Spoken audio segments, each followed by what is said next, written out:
Have you ever wanted to shoot a product video like this, or this, or this? Well, today I'm gonna show you how to light it. Let's go.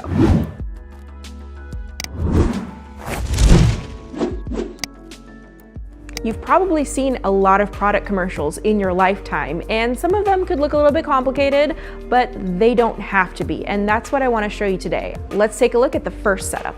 Our first product is sunglasses. My sunglasses, in fact.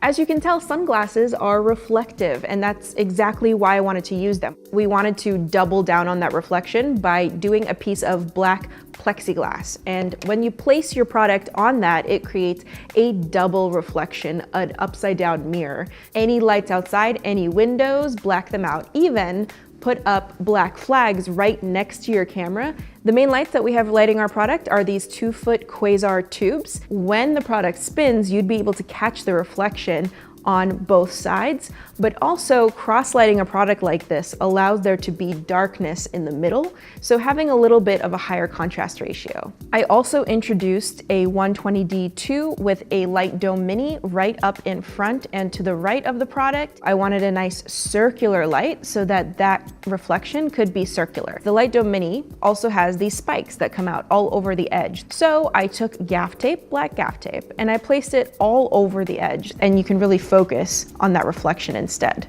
Now remember, when you're doing product video, there needs to be a reason why it's a video and not a photo. In this case, we put the product on the Lazy Susan so that we could have a little bit of motion. Now, if you're thinking, I can't afford quasars, you can just use these. These are $10 light tubes from Home Depot that you can replace, and they'll look pretty much the same.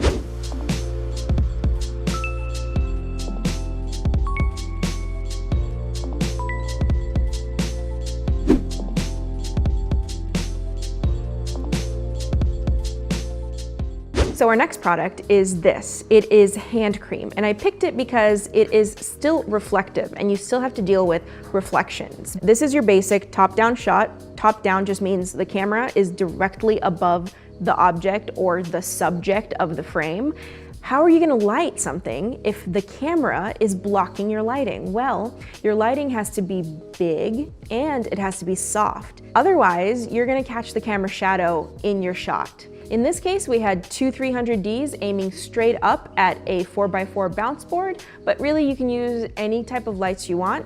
These are at 23% power, so we're not even using them to their full capacity. As long as you bounce it and it's soft, it's gonna create a nice even surface for you to work off of that has no shadows. It's not super reflective, like for example glass, but it still does have a reflection that you have to worry about. If I were to just lay it flat like this, it would have an uneven reflection. So in this case, I raised one side of it and the reflection is a lot more even. If you want a simple, nice, clean, shadow-free top-down shot, this is the way to go. Let's see it all come together.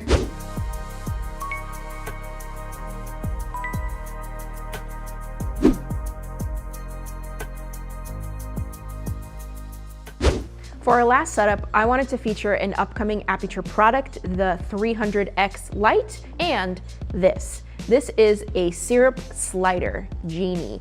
And what's awesome about it is that you can pre-program the start point and the end point, so it automatically goes back and forth. You can get a really, really cool parallax effect. We lit it with a 300D2 with a spotlight attachment as our key light, and that allowed us to have really nice shadow fall off all along this rounded edge right here. We want to highlight the front element as well. So for that, we introduced a regular 120D, just with its regular reflector, just pinging off the front at an angle. So you can see those ridges in the Fresnel. Hard light is awesome for products because it's not a face. You're not trying to make someone look good, you're trying to make a product look good. Whenever you're shooting a product in an environment, maybe yours is a burger in a restaurant or a bottle on a beach, you have to find some way to isolate it from the background so that it stands out. Here we are using a shallow depth of field. We are also using the parallax of the camera, and we're using lighting. In this case, we have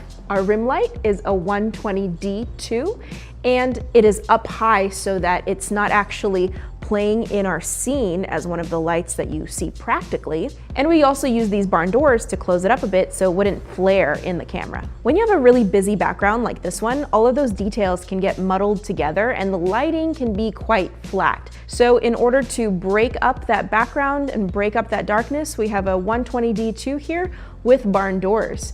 Because it's a hard light, those barn doors are gonna close up and create a slash across the background. To add even more visual interest to this background setting, I have 8 of these MC lights. They are color adjustable and they're magnetic, so you can just stick them to whatever stand. Your background has to be dynamic. So throw a light there, whether it's Christmas lights or a work light. All right, so let's just see this whole shot put together.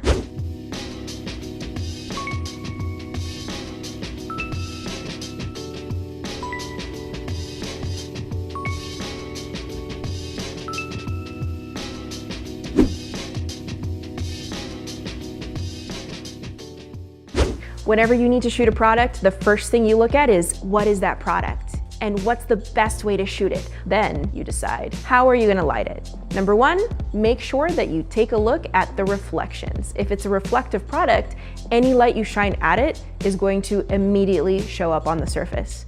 Number 2, shadows. If you're doing a top-down, make sure that if there are shadows, you want them. If you don't want any, you're lighting with a large, soft source. And number 3, if you're doing environmental, make sure to take a look at the background and how you can separate your subject from that background.